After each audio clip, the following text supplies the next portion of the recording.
പ്രതിപക്ഷ നേതാവ് V D സതീശനെതിരായ Punarjani case അന്വേഷണം സിബിഐക്ക് വിടുന്നതിൽ സർക്കാരിന് ആശയക്കുഴപ്പം. വിജിലൻസ് ശുപാർശ അംഗീകരിച്ചാൽ രാഷ്ട്രീയ തിരിച്ചടി ഉണ്ടാകുമെന്നാണ് സർക്കാർ ഭയപ്പെടുന്നത്. ചട്ടവിരുദ്ധമായി ഒന്നും ചെയ്തിട്ടില്ലെന്നാണ് വി ഡി സതീശന്റെയും മണപ്പാട് ഫൗണ്ടേഷന്റെയും പ്രതികരണം. മുഖ്യമന്ത്രിയാണ് അന്തിമ തീരുമാനമെടുക്കുക. ടി വി പ്രസാദാണ് വിശദാംശങ്ങളുമായി ചെയ്യുന്നത്. പ്രസാദ്, കഴിഞ്ഞ ദിവസം തന്നെ പ്രതിപക്ഷ നേതാവ് ആയിക്കോട്ടെ, മണപ്പാട്ട് ഫൗണ്ടേഷൻ സിഇഒ ആയിക്കോട്ടെ, ഇതിനെ ശക്തമായി പ്രതിരോധിക്കുന്നുണ്ട്. അന്വേഷണം വന്നാൽ അത് നേരിടാമെന്നുള്ള നിലപാടാണ് അവർക്കുള്ളത്. പക്ഷേ ഇതിലൊരു തീരുമാനമെടുക്കുന്നത് വൈകിക്കുകയാണ്. ഈ തെരഞ്ഞെടുപ്പ് അടുത്തൊരു സാഹചര്യത്തിൽ ഇത്തരത്തിലൊരു തീരുമാനമെടുത്താൽ അത് തിരിച്ചടിയാകുമെന്നാണോ വിലയിരുത്തൽ?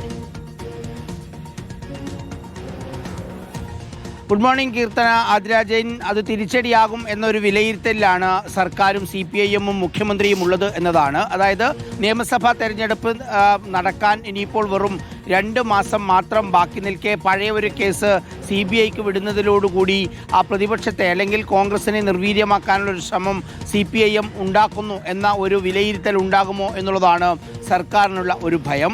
അതോടൊപ്പം തന്നെ പുനർജനി കേസ് CBI ശുപാർശ പുറത്തു വന്നതോടുകൂടി ശബരിമല സ്വർണ്ണക്കൊള്ളയിൽ സർക്കാരിനെതിരെ ആഞ്ഞടിച്ചിരുന്ന പ്രതിപക്ഷത്തിന് പുനർജനിയിൽ കൂടി മറുപടി പറയേണ്ട അവസ്ഥയുണ്ടായി. അതുതന്നെയാണ് ഒരുപക്ഷെ സർക്കാരും CPIM-ഉം മുഖ്യമന്ത്രിയും ഉദ്ദേശിക്കുകയും ചെയ്ത്. ശബരിമല സ്വർണ്ണക്കൊള്ള വലിയ രാഷ്ട്രീയ കൊടുങ്കാറ്റായി ആഞ്ഞടിക്കുന്നതിനിടയിലാണ് പുനർജനിയിലെ CBI ശുപാർശ പുറത്തേക്ക് വരികയും ചെയ്യുന്നത്.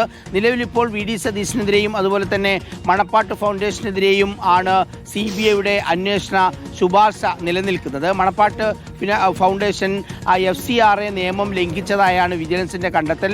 മാത്രവുമല്ല, അതിൽ രേഖകൾ കാര്യമായി ഇല്ല എന്ന വിലയിരുത്തലിലാണ് വിജിലൻസ് ഉള്ളത്. അങ്ങനെയെങ്കിൽ അത് CBIക്ക് വിടണമെന്ന ആവശ്യമാണ്. പ്രത്യേകിച്ച് മണപ്പാട്ട് ഫൗണ്ടേഷനും അതിൻ്റെ CEOയ്ക്കുമെതിരെ അന്വേഷണം ഉണ്ടാകണം എന്നുള്ളതാണ് വിജിലൻസിൻ്റെ ശുപാർശ.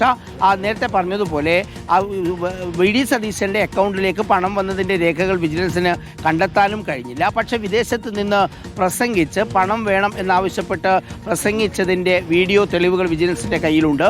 ആ പണം വന്നത് മണപ്പാട് ഫൗണ്ടേഷൻ്റെ കയ്യിലേക്കാണ് എന്നുള്ളതാണ് വിജിലൻസിൻ്റെ വിലയിരുത്തലും അതിനുള്ള തെളിവുകളുമുണ്ട് എന്നാണ് വിജിലൻസ് പറയുന്നത്.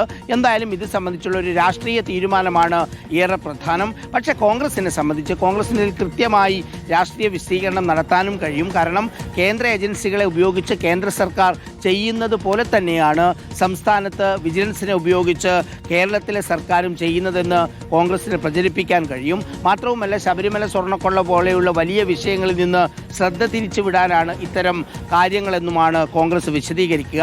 അതിനിടയിൽ BJP എന്തുകൊണ്ട് CBIക്ക് വിടുന്നില്ല എന്ന ആവശ്യവുമായി മുന്നോട്ട് വന്നു കഴിഞ്ഞു ഇതിനകം തന്നെ. എന്തായാലും നിയമസഭാ തെരഞ്ഞെടുപ്പിൻ്റെ തൊട്ടു മുമ്പ് വലിയ കോലാഹലം പല വിഷയങ്ങളിലും ഉണ്ടാകാനിടയുണ്ട് എന്നുള്ളത് തന്നെയാണ് മനസ്സിലാകുന്നത്. അതിലൊന്നായി പുനർജനി കൂടി വന്നു എന്നതാണ്. അതിനിടയിൽ പുനർജനി വിഷയത്തിൽ വി ഡി സതീശനെതിരെയും അദ്ദേഹം നടത്തിയ പദ്ധതികൾക്കെതിരെയും യുവജന സംഘടനകൾ രംഗത്ത് വന്നിട്ടുണ്ട്. അവിടെയുള്ള തയ്യാറാക്കിയ വെച്ചുകൊടുത്ത വീടുകളുടെ പട്ടിക പുറത്തുവിടണം എന്നതിനകം തന്നെ DYFI ആവശ്യപ്പെട്ടിട്ടുണ്ട്. ചില പദ്ധതിയുടെ ചില സ്ഥലങ്ങളിൽ നിർമ്മാണം നിലച്ചതും ഇത്തരം കാര്യങ്ങളെല്ലാം യുവജന സംഘടനയും അവിടുത്തെ CPM-ഉം രാഷ്ട്രീയമായി മുന്നോട്ട് കൊണ്ടുവരാനാണ് ഉദ്ദേശിക്കുകയും ചെയ്യുന്നത്. കീർത്തന, ആതിര.